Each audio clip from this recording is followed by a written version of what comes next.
Hi, this is Dr. David Potter. I just wanted to have a different type of a podcast today as I'm returning to the office after over 3 weeks.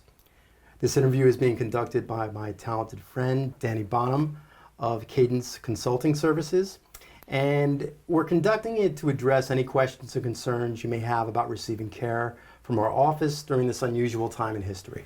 Hi, Dr. Potter. It's so great to see you, and you look great. I'm really interested to hear about your health journey over the last few weeks.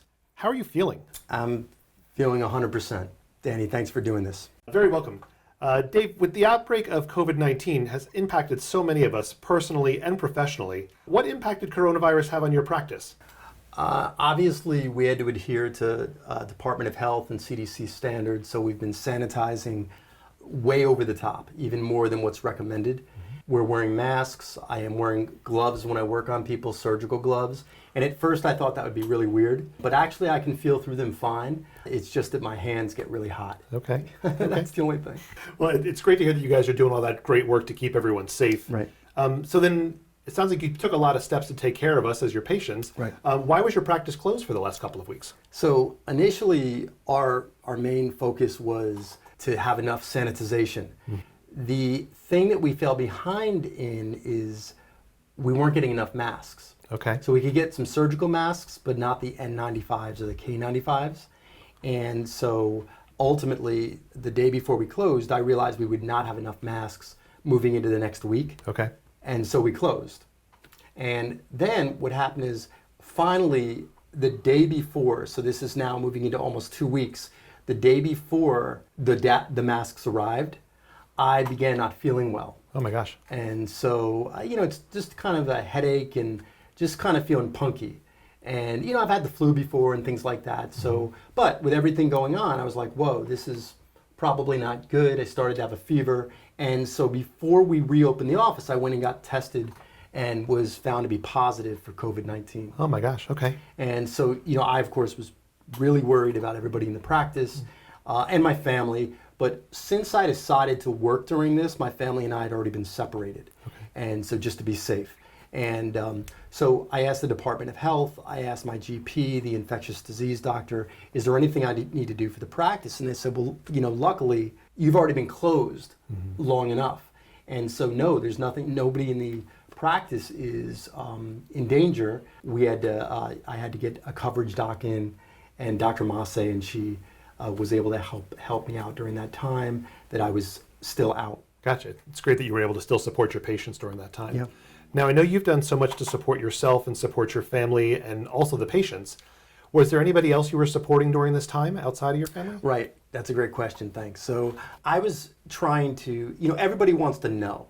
Like, I want to know where I got it. Did I get it from any practice members? Did I get it from the supermarket?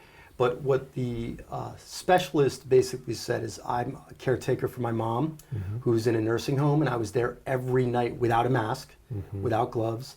And one of my very, very best friends, a college roommate, was going through chemo at the time. And so I would drive him to the hospital. And, when somebody gets chemo, they go in and do their thing, but you're waiting for a long period of time. So. And also just being exposed in the hospital setting. So what they felt when I went through what our procedures are at Network Chiropractic, they were like, look, your office is probably like the safest place in the state. So they were very supportive about that, but they feel that I got it more from being out and about. Got it. Than they did not feel that my office was a danger zone at all. It's so interesting. I think it shows how quickly things have evolved, because you talk about being out and not wearing a mask. Today, when you go out, everyone has a mask on. But even just 2, 3, 4 weeks ago, that was not very commonplace. So it's amazing to see how health has shifted. And I think that's why you'll see the numbers shift a little bit. They'll reflect that. So how are you feeling now? So, obviously you can hear my voice is still a little raspy. And, I asked them about that because I was cleared to actually go back to work last week. Okay. But it just didn't look good because I had no voice at all. Got it. And I still feel a little bit wheezy, but my lungs are clear. And I do have a history of lung challenges. Okay. So I want to put that out there. And I also want to let you know that there's no doubt in my mind that if I hadn't been so disciplined about taking care of myself, leading up to this whole ordeal, I don't think the turnaround would have been as swift. In fact, the difference between my second and third chest x-ray, they couldn't believe the change. But, they really felt that having such a strong spine and nervous system, getting checked all the time, making sure I've been adjusted once a week leading up to this whole thing, what I put into my body, the exercise, things like that, leading up to it, that's really what created the turnaround. So when you say disciplined, is that what you're talking to, the weekly adjustments? Yeah, because I'm just like everybody else. I don't have time. I have other things I want to do. And once I get adjusted, and I get adjusted and trained, just like all of my patients and practice members, once a week. I don't have to have, sometimes I don't feel my best, but most of the time I feel fine, and it's still a part of my routine of it's a tool that I utilize constantly.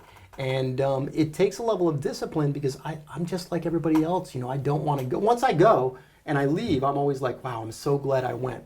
But in the beginning, I'm like, who wants to go to the gym? Yep, sure. But I always feel better when I'm leaving. Yep, sure. So many of us have heard stories or even known people that have been affected by COVID. What was it like for you? So, like I said, it kind of came on rather quickly. I started to feel punky. I immediately started with headaches and a fever. And probably for the first week, I never really went below 103. Oh my gosh. Very, very just severe body aches. And this was the one thing I'd never had before. I actually had the chills wake me out of a sound sleep. Whereas it's just odd, you don't think of that happening, but shaking so much that it would physically wake me up. The other thing is I did need supplemental oxygen for that week. And I would have it during the day, and then as I got better, I would only have it at night. I was just talking to Kathy, my wife, the other day, and I said, I really didn't cough that much. And she gave me that wife look. And she said, David, you were coughing deep, like gut-wrenching coughing every 30 seconds. Oh my gosh. For a week. And I just had no recollection of that at all. If you can right now work on building up your immune system and having your nervous system and spine be very strong, because that was the scary bit. Like what I really got is that it's really, the outcome is dictated by the person, how they enter into a challenge like this. That makes sense. They didn't have anything. The experimental drugs at that point were not really being seen as effective. Yep.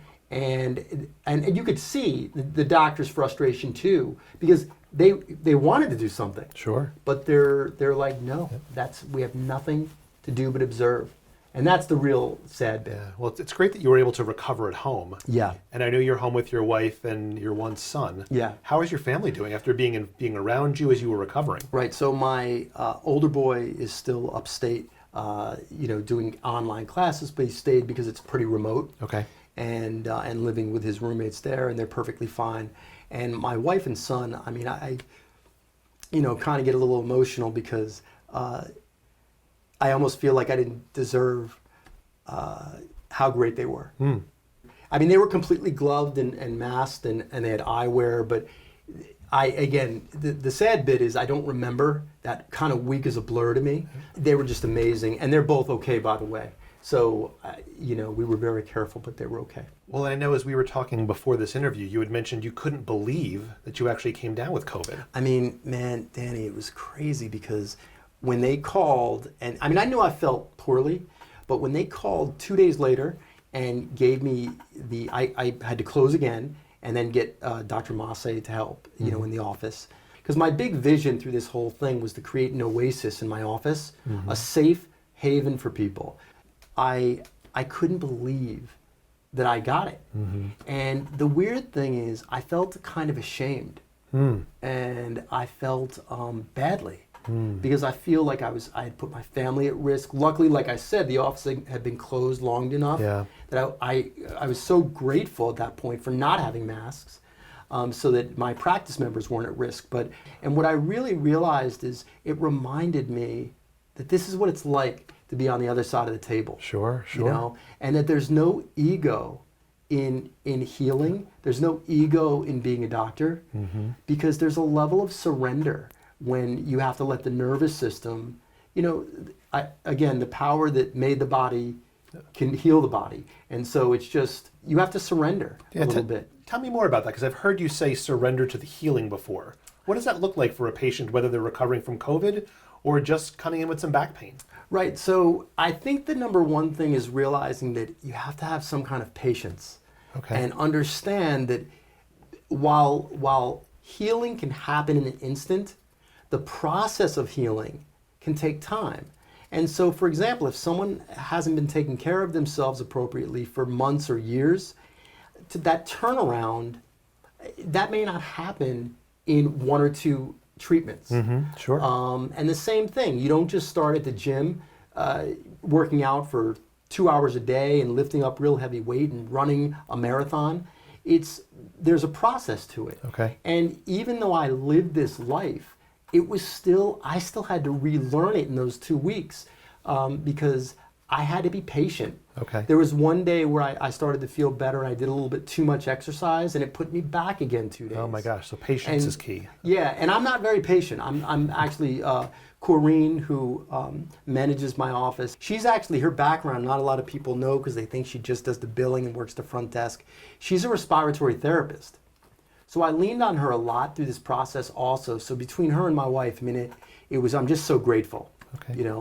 And I know there's so many other alternative health options out there.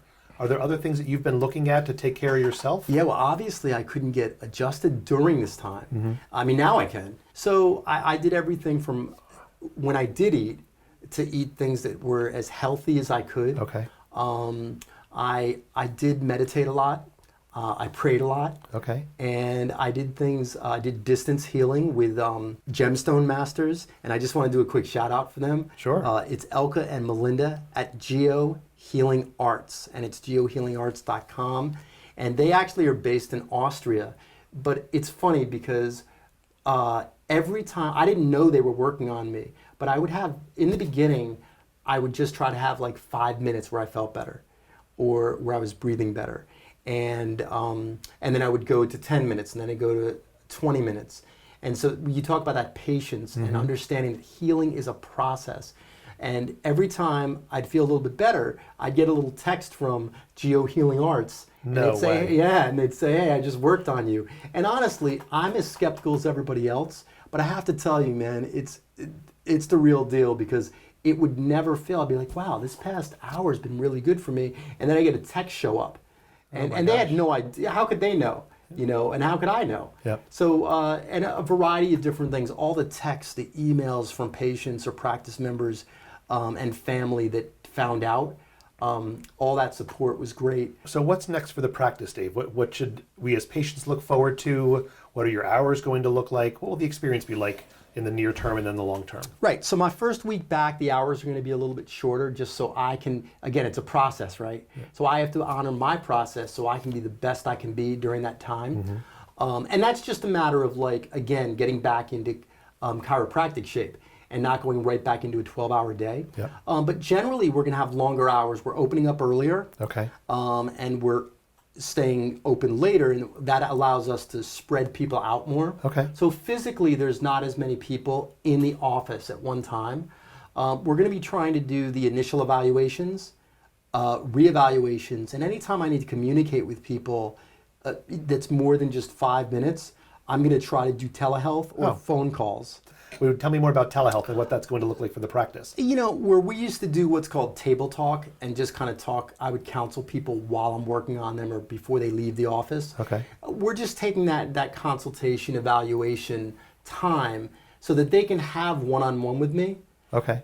But we're going to do it either via the telehealth, which is through the computer or their phone. Okay. Or I'll speak to them on the phone and we'll just answer questions with them not being in the office. Got it. So that allows them to come in, get treatment, and get out in a more efficient amount of time. Yep. And we'll see how it goes, Dan. And we've never done this before. And I'm somebody that loves to be more one-on-one live. But we'll see how this works. We may find that it actually moves things along because people don't have to wait to get treated and it's much more timely. Well, it's great, Dave, because it seems like your business, as well as so many other businesses, are trying so many new things to support their customers. So whether it's the first few podcasts that you put out in this series, Right. or taking on new challenges and trying to do telehealth, it really looks like you're experimenting and getting some great new ideas to support us. Yeah, I think that just a couple things that I really want to mention. I'm really looking forward to getting back and seeing everyone. I'm looking forward to continuing on this journey, people's healing journey. But what I want to emphasize is that where you are in your health dictates where you're going when challenges come up. Okay. And that doesn't matter if it's COVID, it doesn't matter if it's an emotional trauma, a chemical trauma, it doesn't matter. Where you are dictates where you will go when life happens, and there will be challenges. So I can't emphasize enough eating well, sleeping well, exercising, loving your loved ones, letting them know that, and also getting your spine and nervous system checked. And this isn't like a shameless plug at all. It's really, I believe strongly that if I hadn't been in a certain place, even though I have lung compromises, if I hadn't been in a certain place, Danny, I'm not sure how this would have gone. I mean, it was quite scary. Is there anything else you want to share with your patients at this time? You know, just to let them know that I've never taken this amount of time away from the office in 25 years. What I realized is how much I love what I do and how much I love my practice members. You know, I honestly consider them extended family, and I can't imagine doing anything else, and I cannot wait to see them back in the office. Great.